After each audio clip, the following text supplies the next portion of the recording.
Hey everyone, today I'm talking about INFJ personality types and INFP personality types, and if we live odd lifestyles. That's the question. Do INF personality types live odd lifestyles? That's what we're answering today. Most INFJs and INFPs, when young, tend to be very accommodating. We do not present as odd from a young age, unless maybe our very close family members might see it, right? We might come off as a little bit strange and unusual to the people who really, really know us. But to our social circle, the people we go to school with, our acquaintances, we actually don't come off as very odd, at least from a distance. We might present as being quiet or shy, introverted, but we also tend to be accommodating. We tend to be people pleasers from an early age. So we might blend into the background, or people remember us as being friendly and pleasant, helpful.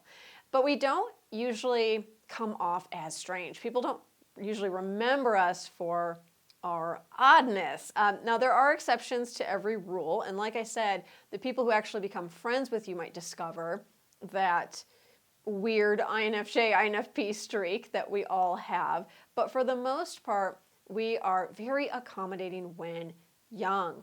We also tend to present ourselves a bit plainly in appearance a lot of the time. Now, again, there are exceptions to every rule. I've met INFJs and INFPs who have a lot of piercings, a lot of tattoos, dyed hair, but usually they'll tell me when I was young, I didn't go out of my way to look different. In fact, I really wanted to blend in. I wanted to blend into the background. Us becoming more unconventional, that usually happens with age. As we grow into ourselves and we figure out who we really are and what we really want, we start presenting more and more on the unconventional side. And you will see INFJs and INFPs who, maybe they've gone 50 years and never had one tattoo, never dyed their hair once. They hit age 50 and now they're like, I love tattoos, I can't get enough, I just pierced my nose. Or it doesn't even have to be an outward appearance thing, but we tend to adopt more and more unconventional lifestyle traits as we get older, because independence and growth and individuation are such important values to us, and we've been pursuing them since we were young. Even if we were doing it in an introverted way, it was kind of under the surface, flying under the radar, other people didn't so much notice it or even know it was going on, we have continued to do this our entire lives. So a lot of the time when we hit midlife, that's really coming out. That's really starting to be noticeable to other people. And like I said, it's not just outward appearance. This also extends to our lifestyle decisions. So for a lot of INFJ personality types and INFP personality types, we may hit midlife and realize that the way mainstream society does relationships doesn't work for us. Maybe we realize, you know what, I've been single all my life and I don't really want to change that. Or I've been in a long-term partnership and now I want to be single and I'm not looking for another partner. Being single is my entire goal. That feels really good to me. Or maybe I want to open up my partnership. I want to explore polyamory.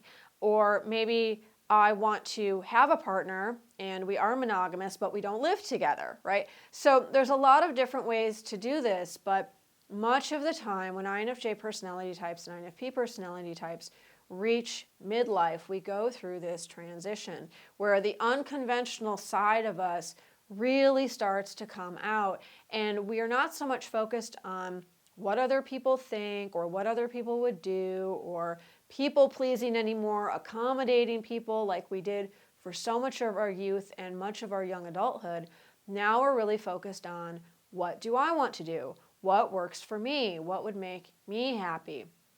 And that might involve some unconventional lifestyle decisions that not everybody else understands. We might travel more than other people. We might move around more than other people. We might want to embrace a nomadic existence where we're traveling from place to place and we only live in one place for a few months and then we move on to another place for a few months. We might decide we don't want to really own anything. We don't want to own a home. We don't want to own a car, right? We want to move from place to place and rent or live in Airbnbs. Again, these are very unconventional lifestyle decisions to the masses. The masses of mainstream society do not understand this because as they get older, a lot of mainstream types want more and more acquisition and security. That's pretty normal, especially in American society, where the older people get, they really want to amass items and objects and vehicles and a bigger house, right? More and more security and more stuff. This is difficult for INFJs and INFPs. We tend to want to minimize as we head into midlife and we age beyond that. We tend to embrace more of a minimalist lifestyle. We only want what we really need. We become very concerned about the size of our ecological footprint. We really want to be responsible to our communities and to the planet. And that means using less or taking up less space in that way. So that can also be very different from the mainstream. And as we age, this gets more and more pronounced in us. So what happens a lot of the time as an INFJ or INFP personality types as we age, as we head into midlife and we age beyond that, we start finding ourselves on the fringes of society. Now, we might always have felt inwardly that we were a fringe person. We might always have felt, well, I never really belonged anywhere. I never really fit in. I went to the school or I worked at the company, but I never really felt accepted by the people, and I always felt like an outsider. So that's always been going on. But as we get older, as we age, this is becoming more and more prominent in our lives. I'm a fringe person. I'm living on the fringes, and we're becoming more aware and conscious of casting off society's programming and expectations. And we're consciously saying to ourselves, I don't have to have a relationship like society says I should have it. I don't have to have a job like society says I should have it. I don't have to live my life like society says I should live it. I can focus on what works for me, bringing in my natural values of compassion and curiosity and true community and authentic voice and creative expression. And I can build something around that. Now, not everyone's going to understand that, but I can follow that calling of my soul and I can find peace in my heart that way. I can find a satisfied life that way. So this really helps us become more of who we are as we move in this direction of really casting off what's expected of us, that accommodating personality identity that we might have grown up with, and becoming more of the rebel, becoming more of the unconventional person who's doing exactly what they want. But it can feel also very confusing and very threatening to other people, especially if you have been someone who accommodated very strongly parents or siblings, if you were part of a large family structure, if you've had friends who always depend on you to be a certain way, and suddenly you are changing and you're becoming more unconventional. And maybe you're making these odd lifestyle choices that they don't really understand. That can be hard. So as we go through this process, we might really be finding that our circle of relationships is dwindling. And that can cause a little bit of panic. People are falling away. What if they all fall away? What if no one stays? Then I'm not going to have anyone. Then I'm going to be totally alone. Many of us already feel totally alone. However, the reality is that you are not alone. There are many INFJs and INFPs who are going through this process right now. And I know this because I'm launching a new class all around this called Midlife Awakening. And I'm launching this class specifically because I sent out an email to my list weeks ago and I said, what do you guys want me to teach next? I threw out some topics. Overwhelmingly, so many people emailed me back and said, Midlife Awakening, please, Midlife Awakening. I'm going through it right now. I need help. I don't know anyone else who's going through it. Or they're not going through it in the way I am. A lot of people are freaking out and they're treating it as something really negative, this aging and getting older and shifting and my body changing. But I don't feel negative about it. And I actually feel weird that I don't feel negative about it because all of these people feel negative about it and society is sending me these negative messages that, you know, this is supposed to be really hard and like here comes menopause and it's going to be horrible. And I'm actually excited about shifting into something different. I'm excited about what's going to unfold, right? So that's where this class is coming from. And I know I just mentioned menopause, but this class is for everyone. This is not a woman-only class. This is anyone who wants to be in it, really. I am saying 35 and above. But if you're 20 and this is interesting you, you're more than welcome to join us. This is going to be a group of very open-minded people.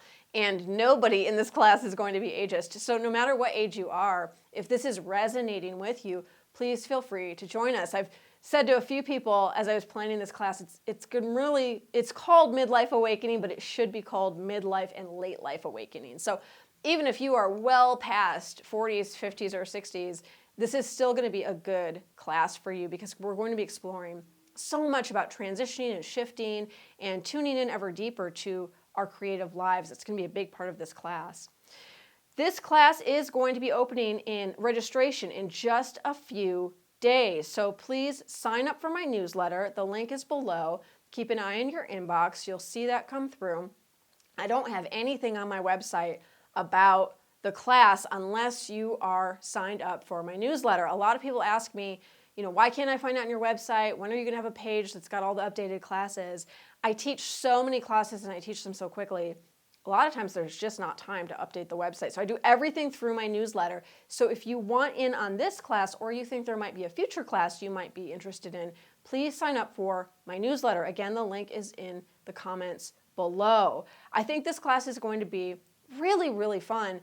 Also, really a different kind of class. I always have different kinds of people show up to my classes, definitely fringe people, but this class in particular, there seems to be an energy that's really up for people right now. So I'm very excited to see where this one goes.